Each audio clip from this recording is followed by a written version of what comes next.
Ang mga magulang ay kailangan magsumikap upang matiyak na mabigyan ng magandang kinabukasan ng kanilang mga anak. Ngunit minsan ay nakakalimutan natin ang isang bagay na higit na mas mahalaga sa lahat. Kamusta mga ka-idol at welcome muli sa aking channel. Isang inspiring story na naman ang ibabahagi ko sa inyo na natitiyak kong kapupulutan nyo ng aral.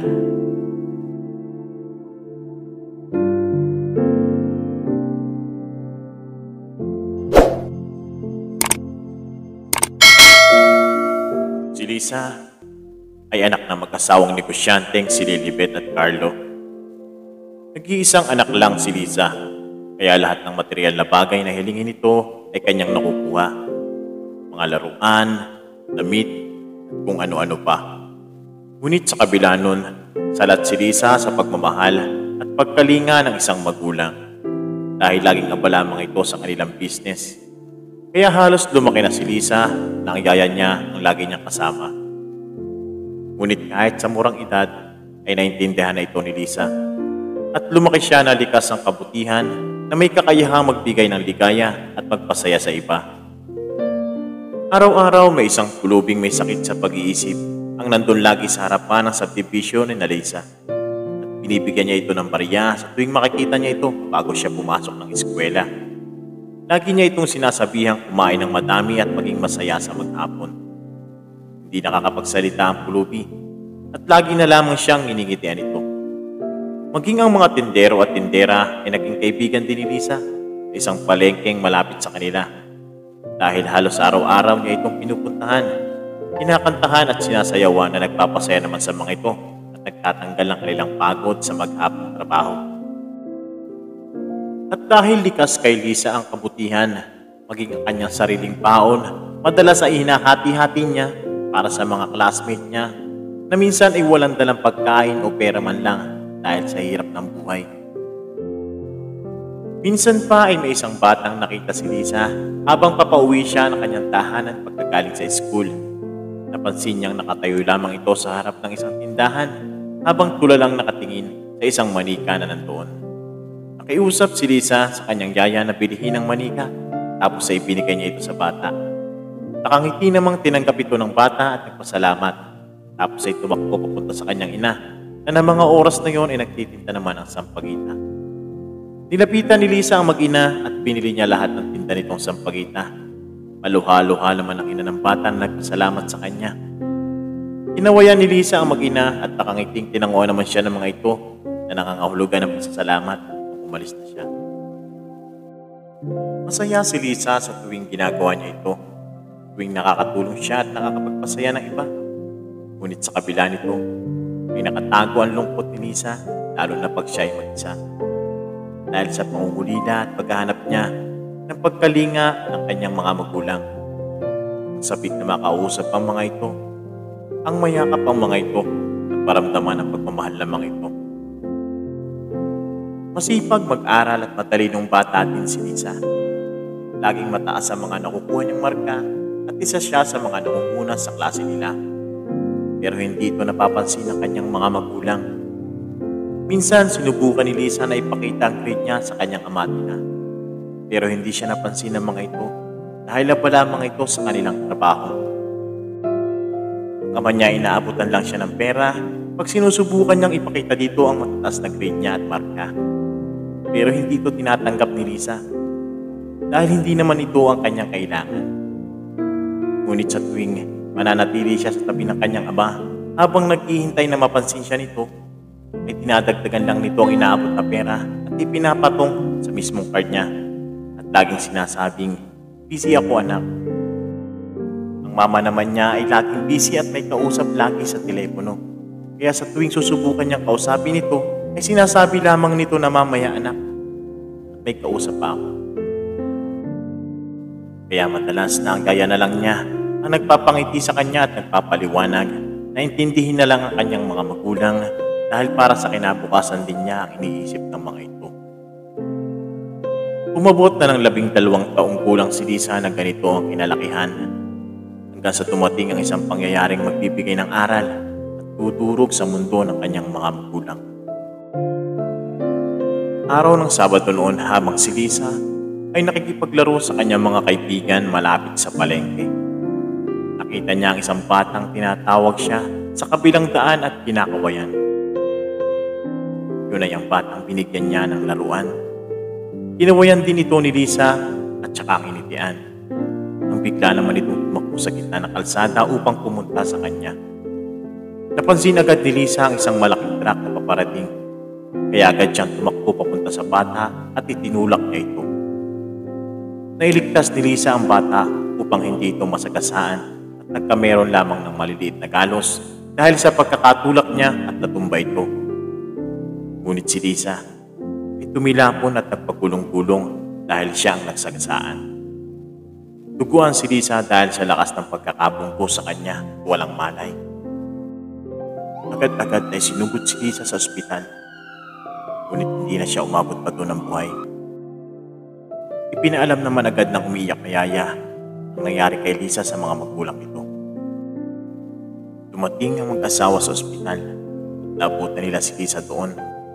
Nakahiga, wala ng buhay. Pumapatak ang mga luhang niyakap ng mag-asawa ang katawan ni Lisa. Ang yakap na kinasasabikan ni Lisa ang maramdaman kung siya ay nabubuhay pa. Na ngayon lang ibinigay ng mga ito kung siya ay wala na. Inuwi na ang katawan ni Lisa upang ipurol. At sa araw ng purol ay nagulat ang kanyang mga magulang dahil sa pagdating ng maraming mga taong hindi naman nila kilala na nagpapakilala ng mga kaibigan ni Lisa. Ang mga tindero at tindera ng palengke, mga pulubi, ang mga kaklase nito, at kung sino-sino na natulungan nito, na napasaya nito, na nabigyan nito ng inspirasyon at napaligaya nito. Naramdaman ng mag-asawa ang mga pagkukulang nila bilang magulang sa kanilang anak. Na hindi man lang nila ito nakilala at kung gaano ito kabuting tao. Dahil wala silang ibang inasikaso, kundi ang kanilang mga trabaho at negosyo. Maya-maya ay lumapit ang yaya ni Lisa sa mag-asawa at tinapat ng isang kahon at sinabing, "Kay Lisa po ito na dapat ay ibibigay niya sa inyo." Binuksan ng mag-asawa ang kahon at nakita nilang punong-puno ito ng papel. May mga drawing doon na siguradong si Lisa ang gumawa na naglalarawan ng isang pamilyang kakahawak ang kamay habang namamasyal, masaya. May mga sulat din doon, binasa ito ng mag-asawa. Lumuluha silang lalong naramdaman ang laki ng kanilang pagkukulang sa kanilang anak habang binabasa ang mga sulat nito. Sinasabing lagi na mahal sila nito at sana, Mama, Papa, maramdaman ko naman ang mga yakap nyo. Nagsisisi ang mag-asawa dahil sa pagkukulang nilang ito. Totoong naibigay nila halos lahat ng material na bagay sa kanilang anak.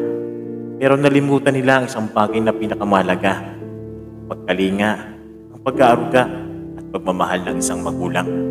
Sisisi sila na hindi man lang nila nakita ang mga ngiti nito, na hindi man lang nila nasubaybayan ang paglaki nito, na hindi man lang nila napansin ang mga ginagawa nito, na hindi man lang nila nayakap ito, o nasabing mahal na mahal nila ito. Maya-maya ay may dumating na isang bata kasamang isang babae at lumapit ito sa puntod ni Lisa. Lumapit ang babaeng kasama ng bata sa mag-asawa. Sinabi ditong, "Siya po ang batang iniligtas ng anak ninyo. Napulot ko po siya noon sa palengke kung minsan akong naghahanap ng pagkain. At ang laruan pong daladala niya ay galing sa anak ninyo. Napakabuti po ng anak ninyo. Madami po siyang natutulungan at napapasaya. Tawarin niyo po sana kami sa nangyari." Habang umiiyak, nasambit ang babae sa mag-asawa. Nayakap na lamang ng mama ni Lisa, babae, at sinabi ditong, "Wala kayong kasalanan. Kami higit sa lahat may malaking pagkukulang sa kanya bilang kanilang mga magulang." Tapos yun ay pinakiusapan ng mag-asawa, ang babae at ang bata, na doon na lang sa kanila tumira dahil alam nila na ito ang gusto ng anak nila para sa kanila. Lumipas ang mga araw at linggong wala na si Lisa. Pero ang saya, ang mga aral at alaala niya ay mananatili sa mga taong nagmahal sa kanya, sa mga taong minahal at pinasaya niya.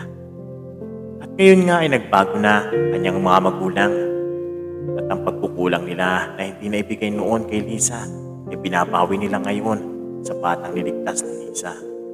At alam nila na masaya din si Lisa habang pinapanood sila nito. Ang istoryang ito mga ka-idol ay nagpapakitang totoong ang isang magulang ay kailangang magsikap at magtrabaho upang mabigyan ng magandang kinabukasan ang kanilang mga anak.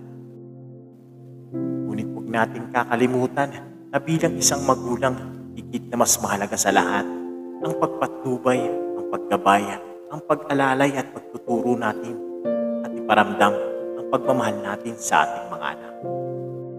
Tandaan natin mga ka-idol na sa pera, maaari tayong magpagawa ng magagara at malalaking bahay, ngunit hindi ng totoong tahanan. Sa pera, maaari tayong bumili ng relo pero hindi ng oras.